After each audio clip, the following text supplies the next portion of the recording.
Hello, and welcome back to the free basic training program on unmanned aircraft systems, brought to you by Ripple Show Limited.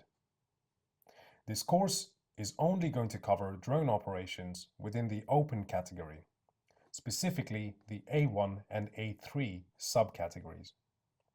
Please ensure that you have watched the introduction and learning objectives section of this course before moving any forward.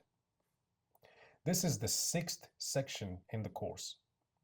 If you have not completed the previous sections, it may be difficult for you to understand the concepts within this section. Previously, from a legal perspective, we covered the requirements and responsibilities that an operator needs to take into account when operating any unmanned aircraft system in the United Kingdom. We also covered the insurance requirements when conducting commercial operations, as well as any local level laws, permissions, and other considerations that they may need to take into account. In this section, we are now going to consider any safety and privacy considerations that both pilots and operators must take into account when planning or even conducting any operation. Let us start by understanding the limitations of an unmanned aircraft system.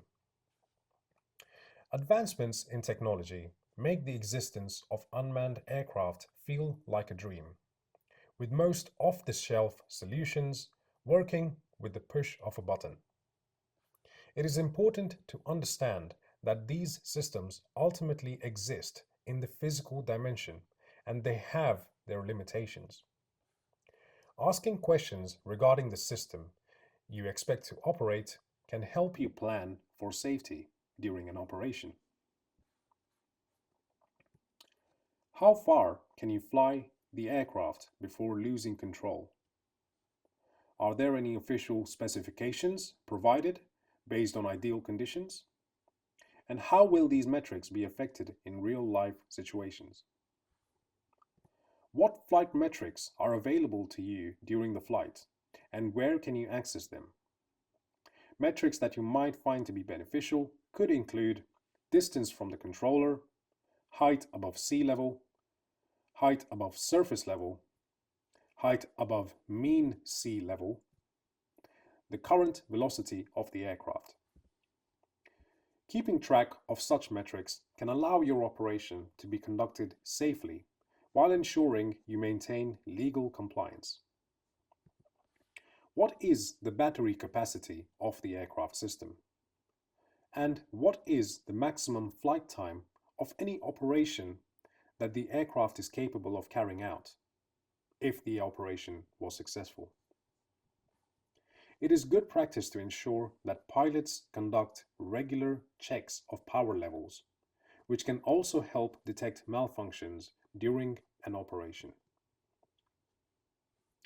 It is important to understand that the aircraft will have different battery capacities and operating times in comparison to the remote controller that is used to actually send commands to the aircraft.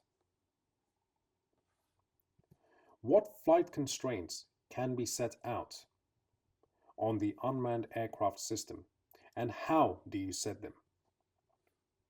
An extremely beneficial setting would be that of a maximum height function or the return to home function.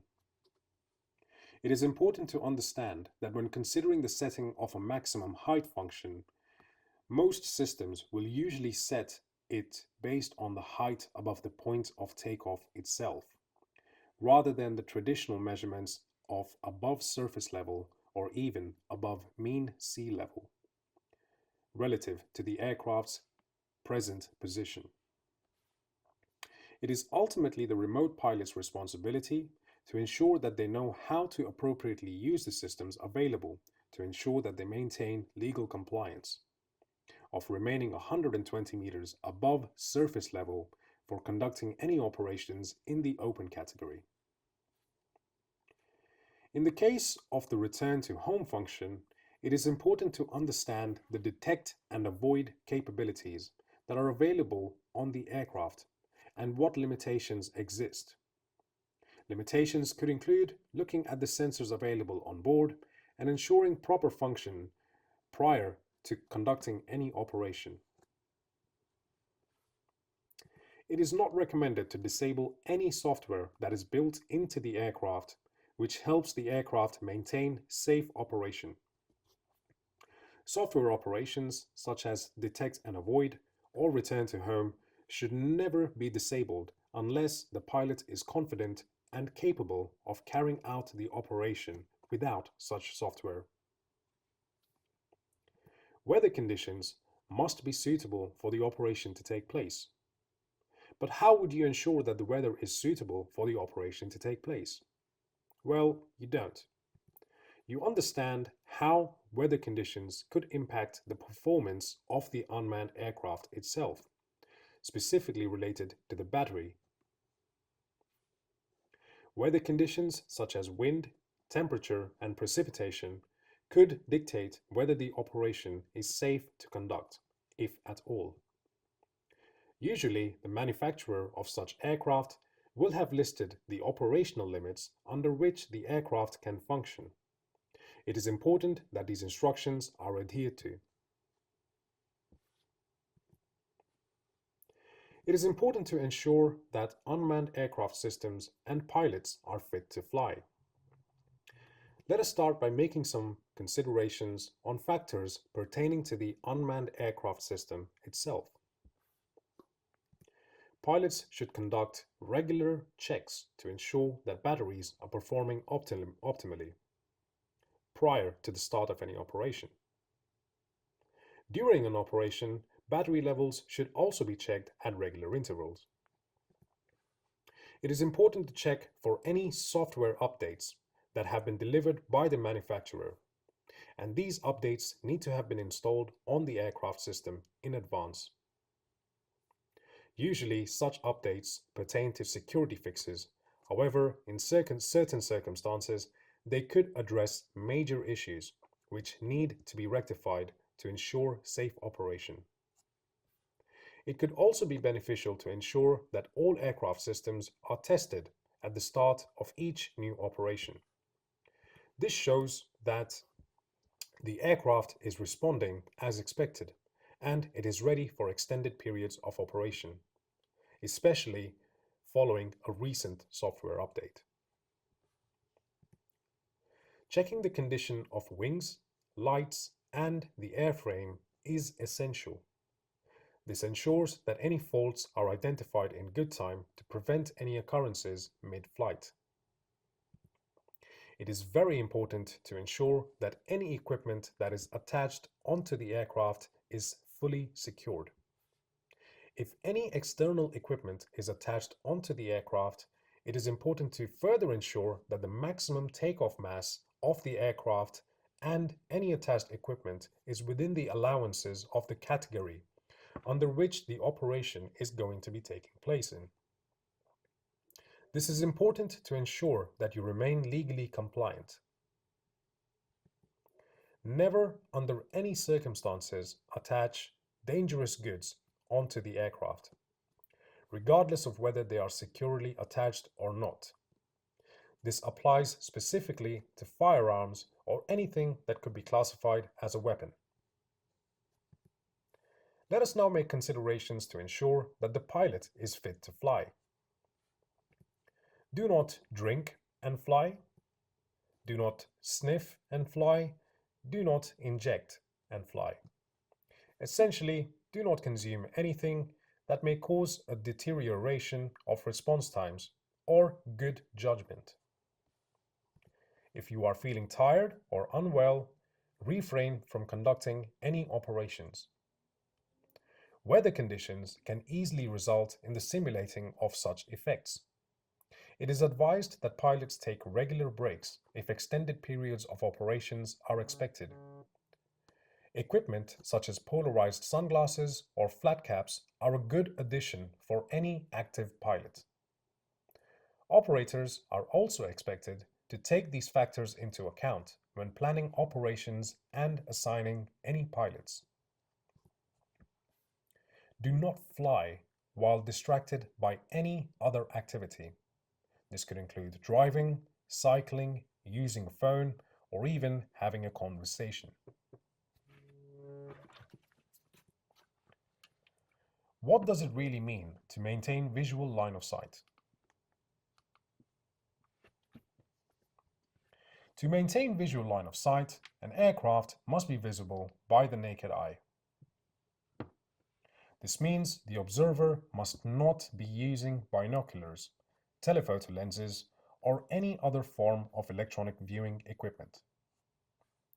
The flat screen used to show the first-person view from the front camera of an aircraft is an electronic viewing equipment. It is, however, acceptable and even promoted for persons to use prescribed or corrective lenses as necessary. This is especially true for severe cases of myopia and hypermetropia, which is short or long-sightedness respectively.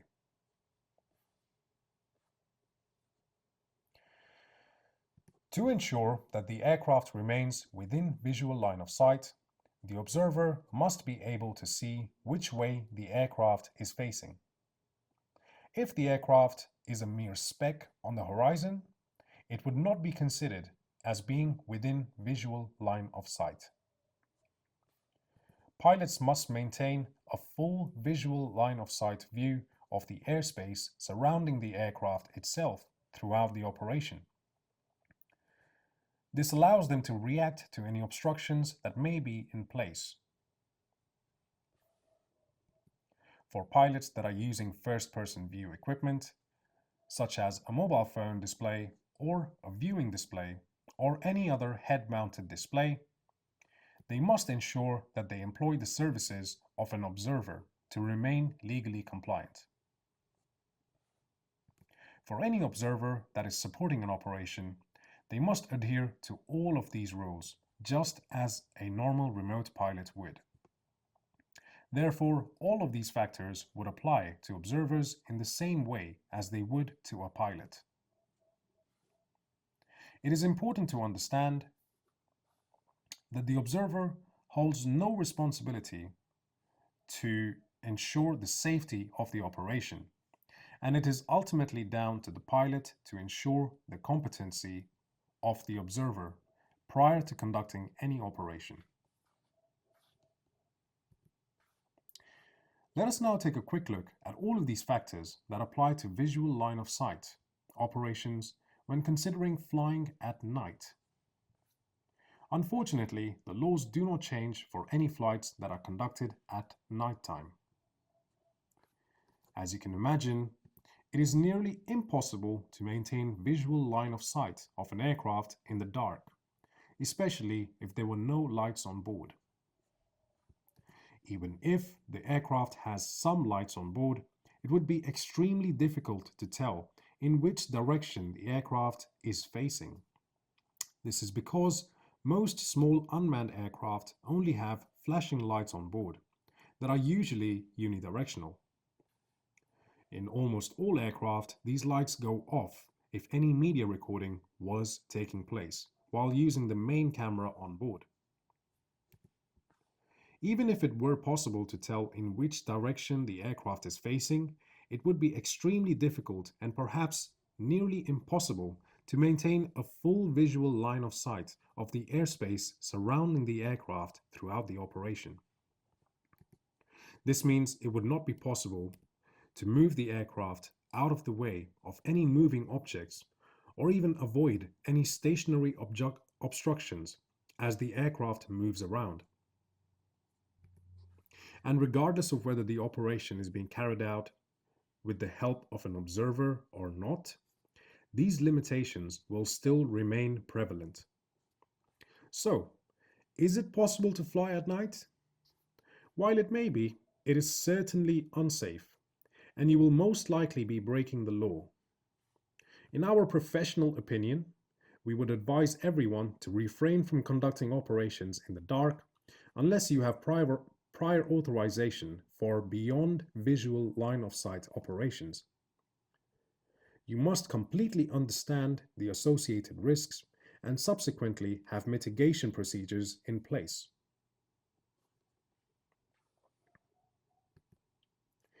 Let us consider how you can maintain safe distances from your aircraft.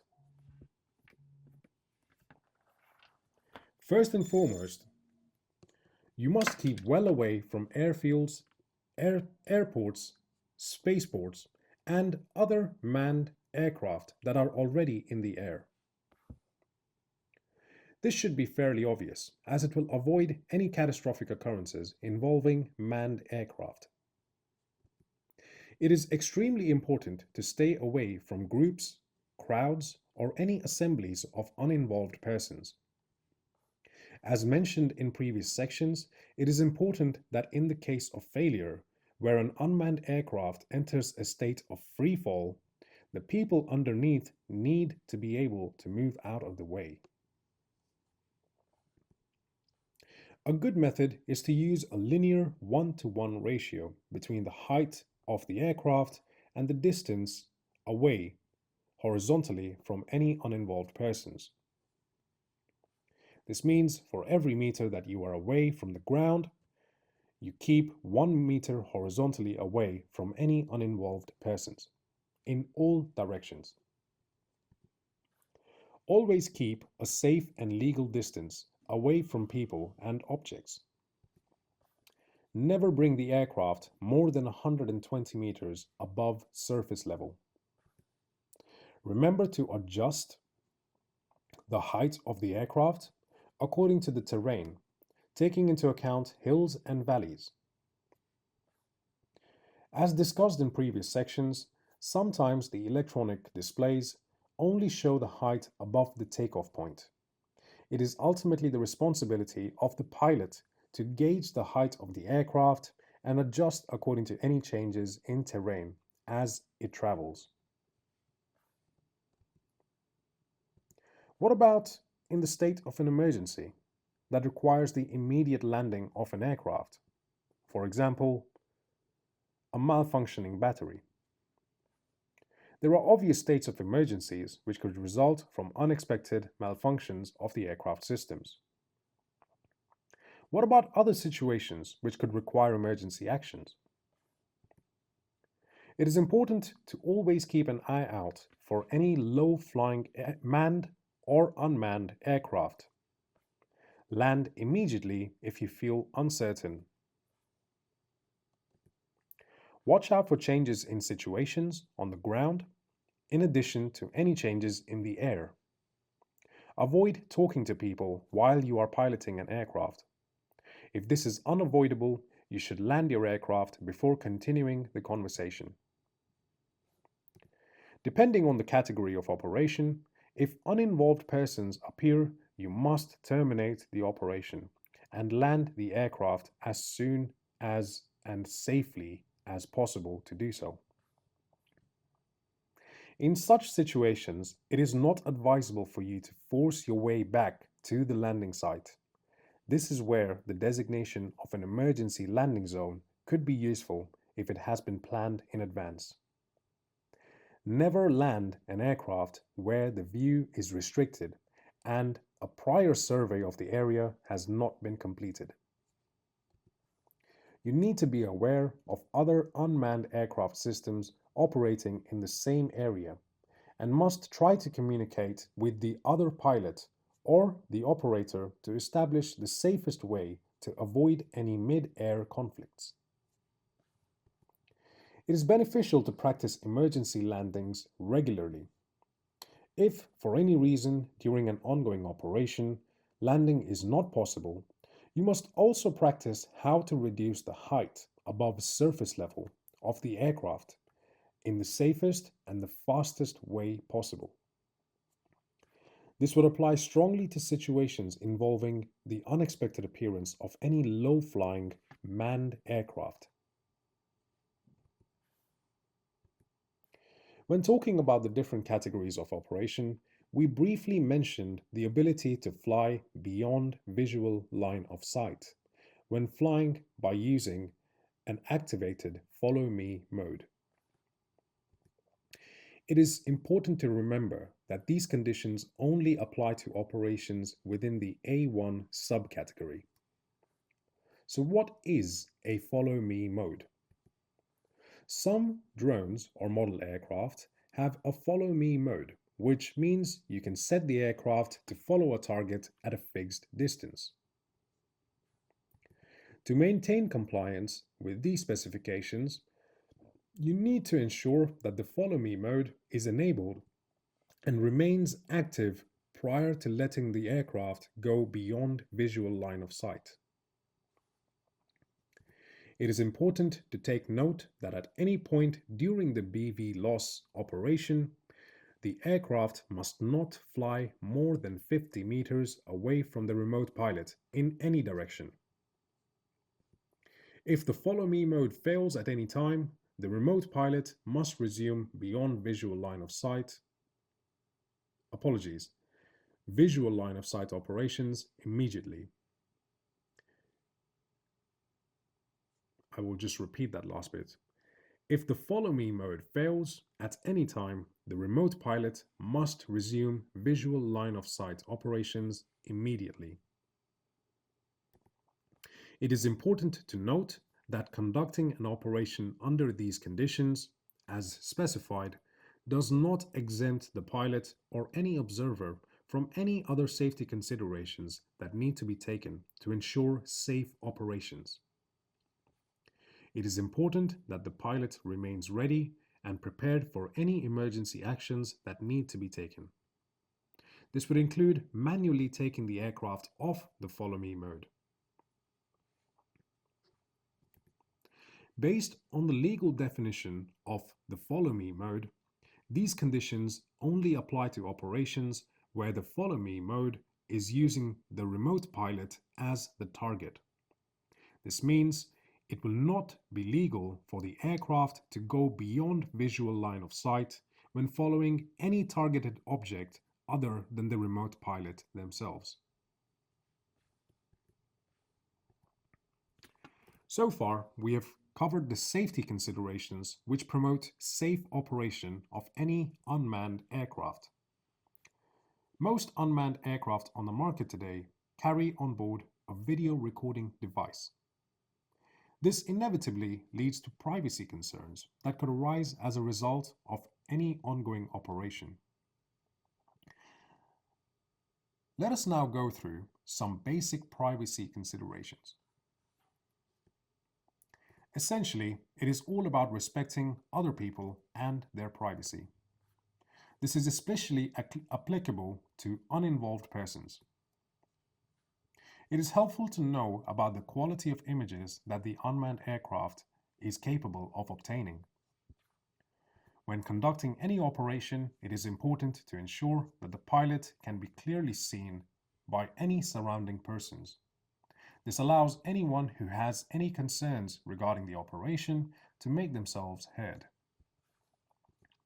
In any case, the operators must be aware of any private information that may be used to identify persons or places, and the pilot must refrain from obtaining any such footage. If at all possible, always let uninvolved persons know before you start recording or taking pictures.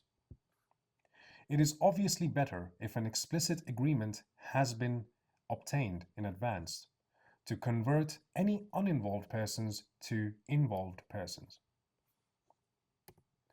Avoid sharing any photos or videos that could be harmful or unfair to anyone or any place that is pictured.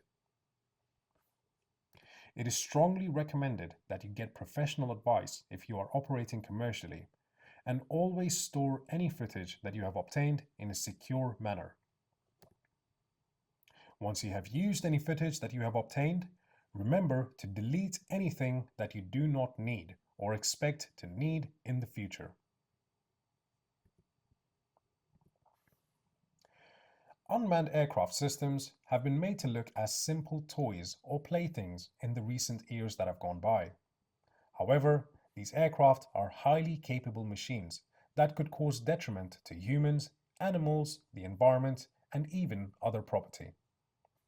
It is important for operators and pilots to understand the responsibilities that they must adhere to when conducting any operations that involved unmanned aircraft.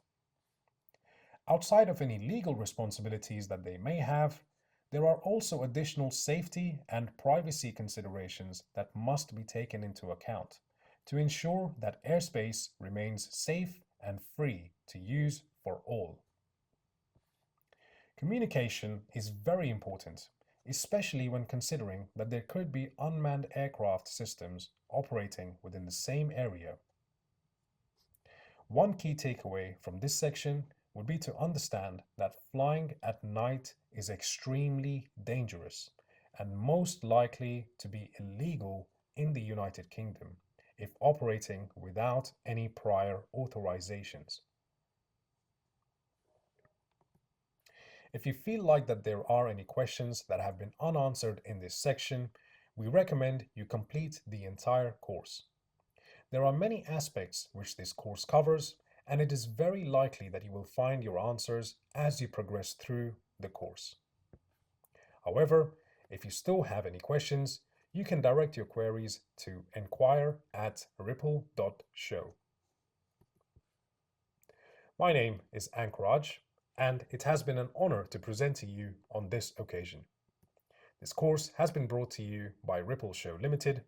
All rights are reserved and liabilities abstained. Please ensure that you are in compliance with any relevant legislation and legal guidance, keeping safety paramount. Thank you for your attention.